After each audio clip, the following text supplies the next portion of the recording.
आज इस फ्लाइडेक्स ऑटोमोबाइल्स द्वारा लॉन्च किए जो फ्यूल मैनेजमेंट सिस्टम है कार्बोडेक्स, इसमें मंच पर उपस्थित भाजपा के स्पोक्सपर्सन चंद्रभूषण पांडे जी, अश्विनी कुमार श्रीवास्तव जी,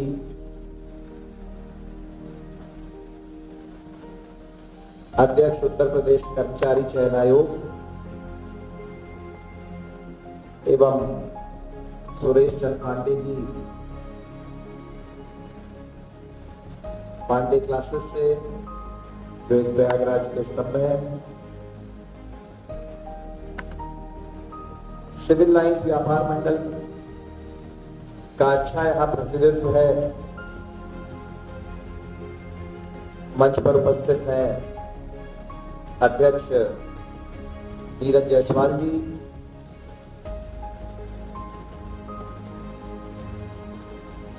एवं अवधेश नारायण पांडे जी, जिन्होंने बहुत ही इंस्पिरेशनल हम लोगों को टॉक दी, और हमारा छोटा भाई जिसने बहुत प्राउड फीलिंग मेरे मन में हो रही थी कि ने बनाया है। बिग क्लैप फॉर आकाश श्रीवास्तव। एवं यहां पर मौजूद भानु सिंह पटेल जी, विकास के शर्मानी जी, श्री अशोक जैन जी, एवं सिविल लाइंस व्यापार मंडल से मिस्टर बिरदी जी, राजेंद्र चतुर्वेदी जी, अनिल गुप्ता जी, आशुतोष सिंह जी, पंकज चौधरी जी, एवं इस मेरे दिल के बड़ा प्रिय प्रांगण में आए सभी साथीगण। प्रिय इसलिए कह रहा हूं क्योंकि जब मैं 6ठी क्लास में था, सेंट जोसेफ में बगल में मेरा स्कूल है, तो भारत को परमाणु बम बनाना चाहिए कि नहीं, उस समय पोखरण नहीं हुआ था जब मैं 6th क्लास में था। तो भारत को परमाणु बम बनाना चाहिए कि नहीं, ये टॉपिक था डिबेट का, और सेंट जोसेफ की तरफ से मुझे उस डिबेट में भाग लेने के लिए पहली बार मंच पर भेजा गया। तो पैर कांपते हुए हम लोगों ने जीवन का पहला उद्बोधन इसी मंच से किया था, इसी ऑडिटोरियम में। तो ये उस समय बिल्कुल हल्का सा भी मन में ख्याल नहीं था कि ये शायद जो आज यहाँ बीज बोया जा रहा है भाषण देने का, ये विधायक की कुर्सी तक पहुंचा देगा। बट शायद स्टार्ट ऐसी ही होती है। आकाश ने आज यहाँ पे एक स्टार्ट करी है, हो सकते हैं अगली जनरेशन मुंजाल के रूप में आकाश को ही जाने। जब मैं आकाश कल मेरे पास आए और उन्होंने बताया कि मेरे नाम से कई पेटेंट्स हैं और उनमें से एक पेटेंट ये है और ये प्रोडक्ट है, तो मुझे बड़ा आश्चर्य हुआ, क्योंकि मेरी हमेशा से एक सोच रही है कि हम लोग लेबर क्रिएट करने में बहुत कारगर, लेकिन हम लोग इंटेलेक्चुअल प्रॉपर्टी क्रिएटर में थोड़ा पीछे रह जाते हैं। आपको बताऊं मुझे शौक कब लगा, ये मुझे कब समझ में आया। मैं भी पीसीएम स्ट्रीम का, मैथ स्ट्रीम का स्टूडेंट था 11th-12th में। तो जब हम लोग पढ़ते थे तो आईआईटीज का बहुत बड़ा हुआ था। जो इंडियन इंस्टीट्यूट ऑफ टेक्नोलॉजीज है वो बहुत कटिंग एज है, टॉप ब्रेन्स, मतलब कि एमआईटी का जो सिलेक्शन का रेशियो है वो 10%, 15% है, और आईआईटीज का 1% है, 0.5% है। तो आईआईटी बहुत एक अलग लेवल पे है। मुझे शौक तब लगा जब मैं इंग्लैंड गया और एक टॉप लेवल की यूनिवर्सिटी, जहाँ पे कई नोबेल, शेफील्ड यूनिवर्सिटी, जहाँ पे नोबेल लॉरेट्स कई प्रोफेसर हैं और ऐसे लोग हैं, आर्टिफिशियल इंटेलिजेंस पे टॉप के जो वर्क हुआ है न्यूरल नेट्स पे वो वहां हुआ है।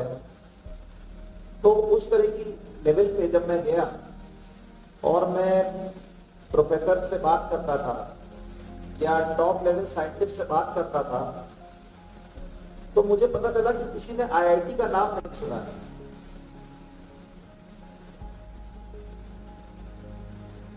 Indian institute of fundamental research का फिर भी नाम सुना था, इंडियन इंस्टीट्यूट ऑफ साइंस का फिर भी नाम सुना था, लेकिन आईआईटी का किसी ने नाम नहीं सुना था। एक बार हमारी हद तब हो गई जब लुइस गथरी, एक आर्टिफिशियल इंटेलिजेंस का एक बहुत बड़ा नाम उस समय था, जिनके अंडर में सरकार के मिलियंस ऑफ पाउंड्स थे, जो किसी की रिसर्च को अपनी पर्सनल विवेक से सैंक्शन कर सकती थी अगर उनको लगता है कि ये रिसर्च वर्थ इट है।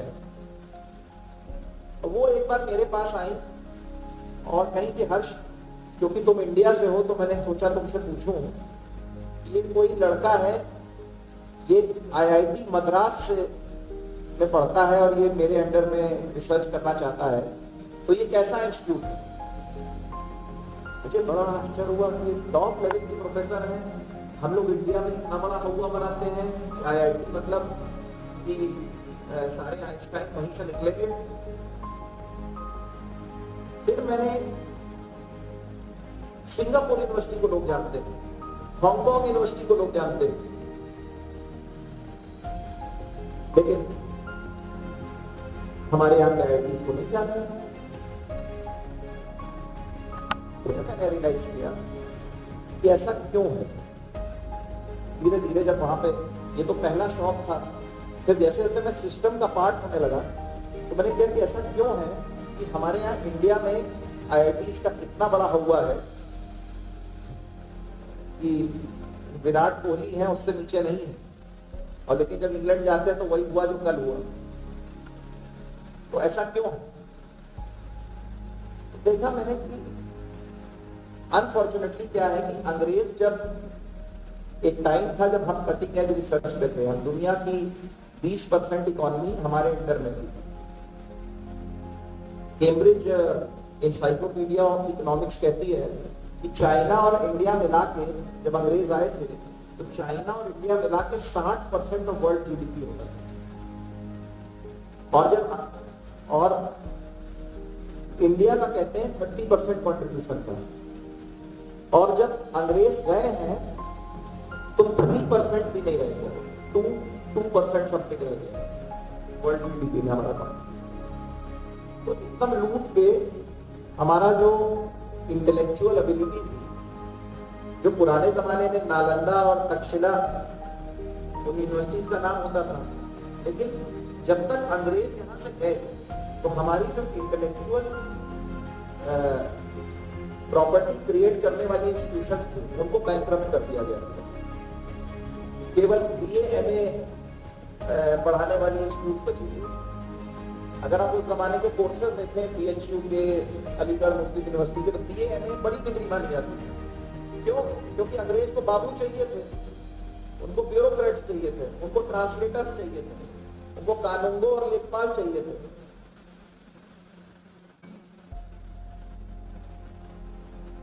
आज भी वो कहानी याद आती है कि कॉलोनियल एरोगेंस में जब जमशेदजी टाटा ने टाटा स्टील लगाने की बात करी तो उस जमाने के गवर्नर जनरल ने कहा कि अगर भारतीय स्टील बनाएंगे तो स्टील की क्वालिटी ऐसी होगी कि मैं उसको लंच में खा लूंगा। इस तरह का कंटेंट था, ये कहां कुछ साइंटिफिक काम कर सकते हैं। वो एरोगेंस था कॉलोनियल। अनफॉर्चुनेटली क्योंकि हमारा इतना शोषण हो चुका था आर्थिक रूप से, हमें इतना दबाया जा चुका था कि स्थिति में हम लोग के यहाँ इंटेलेक्चुअल प्रॉपर्टी बनाने वाला माहौल बिल्कुल नहीं था। उसके बाद क्या हुआ कि जब धीरे धीरे एक मिडिल क्लास डेवलप हुआ 70s में 80s में, धीरे धीरे करके मेहनत करके जब देश में एक मिडिल क्लास डेवलप हुआ तो उनकी प्रायोरिटी केवल और केवल ये थी कि एक अच्छी नौकरी मिल जाए, कि हमारे पिताजी तो स्कूटर भी नहीं ले पाए, हम स्कूटर खरीदें या हम एक गाड़ी खरीदें। उसका कल्बिनेशन, इस प्रोसेस का कल्बिनेशन तब हुआ जब मैं 12th क्लास में था, जब मैं ग्रेजुएशन में। मुझे याद है मेरा एक दोस्त, मेरा जो बहुत करीबी मित्र था, यहीं बगल में रहता है कर्नलगंज में, अब अमेरिका में सेटल है, तो वो IIT क्वालिफाई करा, वो IIT चला गया। उसके पिताजी अच्छे लॉयर थे, हाई कोर्ट के अच्छे अधिवक्ता थे। Typical middle class family, typical हमारे दो, छोटा सा घर है, पर्याप्त है खाने पीने को, लेकिन बहुत ज्यादा भी नहीं है। एक typical Indian middle class family. और वो वकील साहब ने मेहनत करके पूरी जीवन में चिड़िया की तरह तिनका इकट्ठा कर करके अपनी वकालत से एक सैंट्रो गाड़ी खरीदी। जब उनका बेटा 12th क्लास में और या IIT में क्वालिफाई कर गया तो उन्होंने मेहनत करके पूरे जीवन की कमाई से एक सैंट्रो गाड़ी खरीदी। और उनका बेटा IIT क्वालिफाई किया, उसके बाद उसकी सॉफ्टवेयर कंपनी में नौकरी लग गई और पहले साल में उसने होंडा सिटी खरीदी। बहुत बड़ी बात है एक नौजवान के लिए, भाई आदमी अपने माहौल से ही तो देख सीखता है ना। तो जब उसने देखा कि मेरे पिताजी ने मेहनत करके पूरे जीवन में सैंट्रो गाड़ी खरीदी और मैं एक साल में मैंने होंडा सिटी खरीदी, उसके लिए वही बहुत बड़ी बात है कि मैंने अपने जो परिवार का मानक था उसको कई गुना से क्रॉस कर दिया। आपको मैं कहानी क्यों बता रहा हूं? इस कहानी से आकाश जैसे लड़कों का जुड़ाव है। हमारी जनरेशन तक जब लोग इंडिया जो अंग्रेज घाव दिए थे 200 साल में, हमारी जनरेशन तक केवल एट पार आने की टाइम था। लड़कों का, नौजवानों का, लड़कियों का केवल उद्देश्य ये होता था कि हम एक टॉप के कॉलेज से पढ़ के नौकरी कर लें और नौकरी करके अपने परिवार को सफल कर दें। वो विप्रो में हो सकती है, वो इंफोसिस में हो सकती है, वो फॉरेन में हो सकती है, लेकिन नौकरी ही उद्देश्य था। उस लेवल की सोच कि नौकरी बात की बात है, मुझे कटिंग एज इन्वेंशन करना है, मुझे इंटेलेक्चुअल प्रॉपर्टी डेवलप करनी है, ये सोच नहीं थी। कोड हम लिखते थे, लेकिन जब एक्सेल की स्प्रेडशीट खुलती थी तो उसमें लिखा रहता था माइक्रोसॉफ्ट। तो हम लोग प्रोडक्ट डेवलपमेंट, हम लोग केवल और केवल, जिसको एक चाइना और इंडिया के लिए कहा जाता है, हम लोग स्वेट शॉप थे, जो मेहनत करने वाला बैक एंड का काम है, आप करो और क्रेडिट सारा हम लेंगे। जैसे कि बांग्लादेश में आज की तारीख में शर्ट बनती है 500 रुपए की, और आप विश्वास नहीं करोगे, वो 5 लाख रुपए की सड़क है पेरिस में, उसको कहते हैं शाम्स एलिजे, वहां के दुनिया के टॉप के शोरूम से कपड़ों के 500 रुपए की बनी हुई शर्ट 5 लाख रुपए की बिकती है। आप सोचिए क्यों? उन्होंने ब्रांड लगा दिया। मैं झेल चुका हूं। एक बार मैंने एक टॉप की स्पोर्ट्स पर्सन की टी शर्ट इंग्लैंड में खरीदी। कोबी ब्रायंट नहीं होता था बड़ा फुटबॉल वो बास्केटबॉलर, उसकी एनबीए की अप्रूव्ड टी शर्ट मैंने खरीदी ऑफिशियल। उसको जब खोला तो उसमें लिखा था मेड इन इंडिया।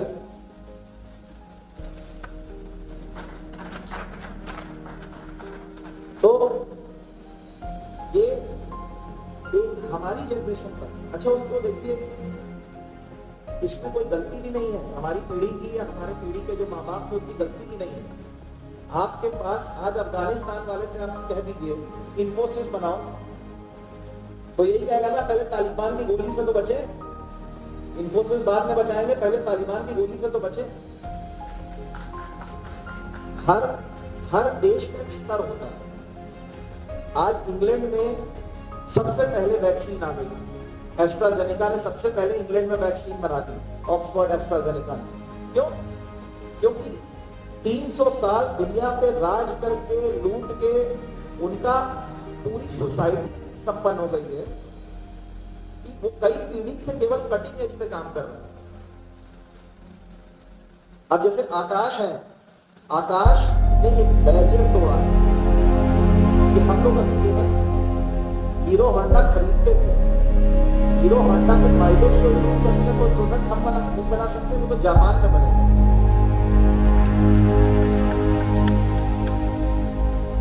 आकाश ने इस बैरियर को तोड़ा है। अब जो आकाश के बाद वाली जनरेशन होगी वो ये नहीं सोचेगी कि हम जापान से हैं ना, आकाश का जो किया है हमने उसको काम को आगे ले जाना। अब उसको ये कॉन्फिडेंस की कमी नहीं होगी, उसको कॉन्फिडेंस की कमी नहीं होगी। आविष्कार तो वेस्ट में होता है, हम लोग तो केवल स्वेट शॉप है। अब वो कहेंगे नहीं, अगर 10 पेटेंट आकाश के थे तो 20 में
बेटा पैदा होता है तो पता चल जाता है फलाने का बेटा है ना, 20 साल बाद अभी से जगह बुक कर दो, ऑक्सफोर्ड में पढ़ेगा, क्योंकि 10 पीढ़ी से हमारे घर वाले ऑक्सफोर्ड में पढ़ते आ रहे हैं।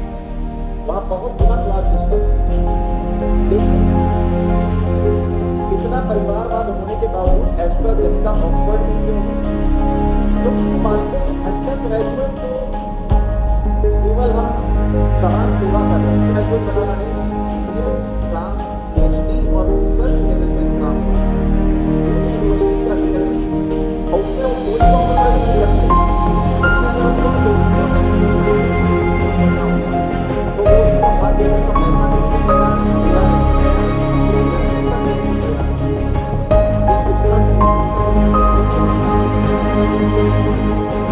तो कहने का मतलब ये माहौल हम लोगों को क्रिएट करना है। आज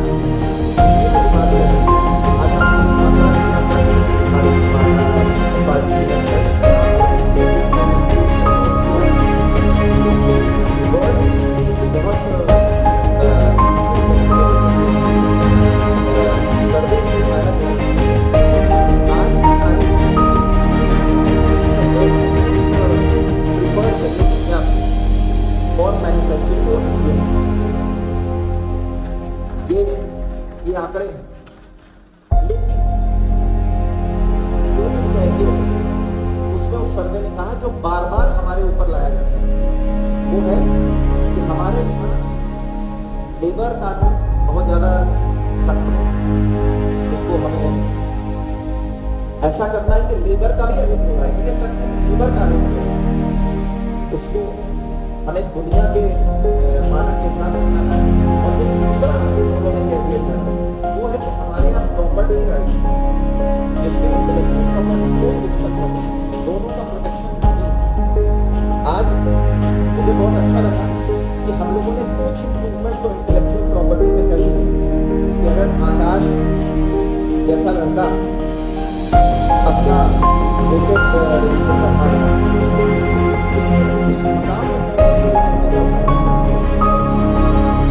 अब जरूरत है इसको नेक्स्ट लेवल पे ले जाना कि स्टार्टअप और अन्य जो एंजल इन्वेस्टिंग आजकल करते हैं उसके तहत आज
घूमना शुरू करेंगे तो हमें आकाश जैसे और सैकड़ों लड़के मिलेंगे जो इसी सिचुएशन में उनके पास आइडिया है, उनके पास प्रोडक्ट है, लेकिन उनको इस सपोर्ट की जरूरत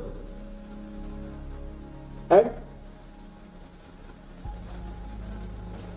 अलीगढ़ का ताला तो 200 साल से बिक रहा है, लेकिन ये सब चीजें ऐसी जिनको एक्स्ट्रा सपोर्ट की जरूरत है, मुझे लगता है। और मैं डेफिनेटली मुख्यमंत्री जी से और जो रेलेवेंट डिपार्टमेंट्स हैं जो एंटरप्रेन्योरशिप को प्रमोट करते हैं, उसमें महाना जी का भी रोल है, तो उन सबसे मैं बात करूंगा कि आपके लिए मैं क्या कर सकता हूं। और एक केवल आकाश को मैं नहीं देख रहा, आकाश को मैं एक, जैसे मैं अगर विधायक हूं तो मैं अकेला नहीं हूं, एक पार्टी का पार्ट हूं, एक कई लोग हैं जिनके जो मेरी तरह के सोच के हैं, उनका मैं बस केवल इस मंच पे प्रतिनिधित्व कर रहा हूं। उसी तरीके आकाश भी एक समूह का प्रतिनिधित्व कर रहा है। ऐसे और भी लड़के हैं जिनके मन जो मौका, लड़कियां हैं और लड़के लड़कियां दोनों हैं, जो मौका ढूंढ रहे हैं कि हमें एक्सपोजर मिले, तो हमें उनके लिए पूरा इकोसिस्टम बनाना है। और मेरी आंखें खुल गई आकाश के इस एंडेवर से, और पूरी कोशिश रहेगी आकाश, तो मैं कहूंगा कि हमसे टच में रहना, मेरा नंबर तुम्हारे पास है ही, रेगुलर रूप से टच में रहना, और तुम्हारे माध्यम से तुम्हारे जैसे और भी जो तुम्हारे भाई होंगे जो पूरे प्रदेश में कोशिश कर रहे हैं। इतना बड़ा मैं नेता नहीं हूं कि मैं राष्ट्र स्तर पे इस ज्योति को जगाऊं, लेकिन प्रदेश में जरूर हम लोग की कोशिश रहेगी कि हम लोग इस मामले को आगे बढ़ाएं। हमारे साथ पांडे जी भी हैं, वो भी पार्टी के स्पोक्स पर्सन है, हम लोग मिलकर इन चीजों को आगे बढ़ाने की पूरी कोशिश करेंगे। पांडे क्लासेस से हैं हमारे बीच में सुरेश पांडे जी, एक बहुत ढेर सारे आकाश श्रीवास्तव को उन्होंने आगे बढ़ाया है, मैं यही कहूंगा कि पहली कदम जो पहली स्टेप है वो तो आप ही के यहाँ है। जब आप वो ब्रेन क्रिएट कर देते हैं तो उसी से इंटेलेक्चुअल प्रॉपर्टी क्रिएट होती है। तो आप भी अपने इस मिशन में लगे रहें और कहीं मेरा कोई सहयोग होता है, जरूरत हो तो मुझे जरूर बताइएगा। आप सभी लोगों को आज यहाँ आने के लिए, पेशेंटली आकाश की हौसला अफजाई करने के लिए बहुत बहुत धन्यवाद। Thank you.